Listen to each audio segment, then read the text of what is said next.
Vous savez ce qui est intéressant? La plupart des hommes pensent que fixer des limites éloigne les femmes. Mais en réalité, c'est tout le contraire.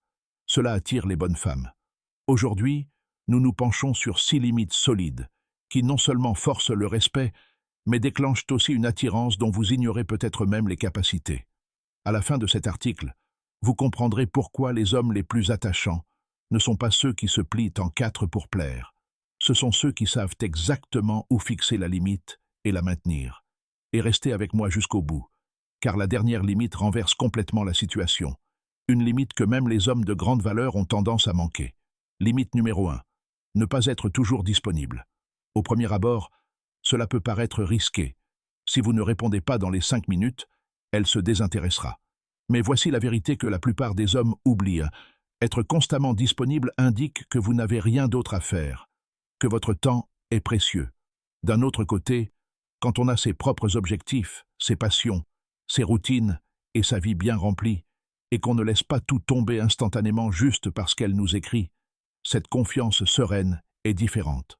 Cela crée du mystère, une tension subtile, et c'est précisément là que l'attirance s'épanouit. Deuxième limite, dire non sans culpabilité, ni s'excuser outre mesure. C'est là que ça devient intéressant. La façon dont on exprime un non influence souvent plus l'attirance que la fréquence des oui. Nous y reviendrons lorsque nous aborderons la 5e limite, car le lien est puissant. Mais pour l'instant, comprenez ceci. Un homme capable de décliner quelque chose calmement, sans longues excuses, communique sa force. Il a confiance en ses propres choix, et c'est ce qui vous sépare du simple type de quelqu'un qu'elle respecte vraiment. Deuxième limite, refuser le manque de respect, même subtil. Et c'est là que beaucoup d'hommes oublient. Ce ne sont pas toujours les grosses disputes qui comptent, mais les petits moments passagers. Une pique sarcastique, un ton dédaigneux, un roulement d'yeux. Ignorez-les. Et même si elle ne le remarque pas consciemment, cela érode peu à peu la perception qu'elle a de vous.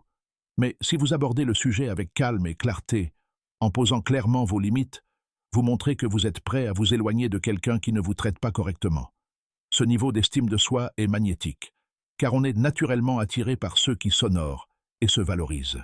Limite numéro 4. Gardez le contrôle de ses émotions. Lorsqu'elle vous teste, et elle le fera, c'est à ce moment-là que la plupart des hommes perdent, avant même de savoir qu'ils sont mis à l'épreuve. Le contrôle émotionnel ne consiste pas à être froid ou à se fermer. Il s'agit de rester concentré. Lorsqu'elle lance une remarque taquine, une pique enjouée ou un petit test, la plupart des hommes réagissent durement ou se taisent. Mais si vous restez calme, voire même un peu amusé, cela montre que vous êtes stable et inébranlable.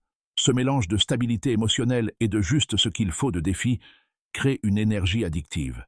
Et lorsque vous comprendrez comment cela se connecte à la limite numéro 6, vous réaliserez qu'elle est encore plus profonde. Limite numéro 5. Ne pas trop vous expliquer. Vous souvenez-vous plutôt, quand j'ai mentionné que la façon de dire non est plus importante que la fréquence? Voici la dimension plus profonde de cette question.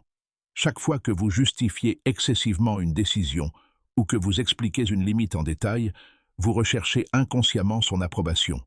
Et dès que vous commencez à lui demander sa permission, votre autorité s'affaiblit. Une réponse courte et polie comme « je ne pourrai pas venir ce soir » a bien plus de poids qu'un long paragraphe d'explication. La véritable confiance en soi n'est pas criarde. Elle est simple, directe et sans complexe.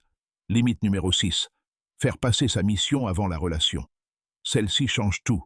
Un homme ancré dans sa mission, quelque chose de plus grand que lui ou toute femme, et qui y reste fidèle malgré les pressions extérieures, dégage une énergie incontournable. Et il ne s'agit pas de la négliger. Il s'agit de lui montrer que, si elle est la bienvenue sur votre chemin, elle n'est pas le chemin lui-même.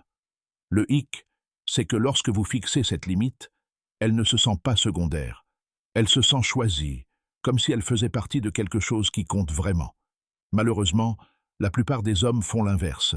Ils font de la femme leur mission, et c'est là que l'attirance commence à s'estomper doucement.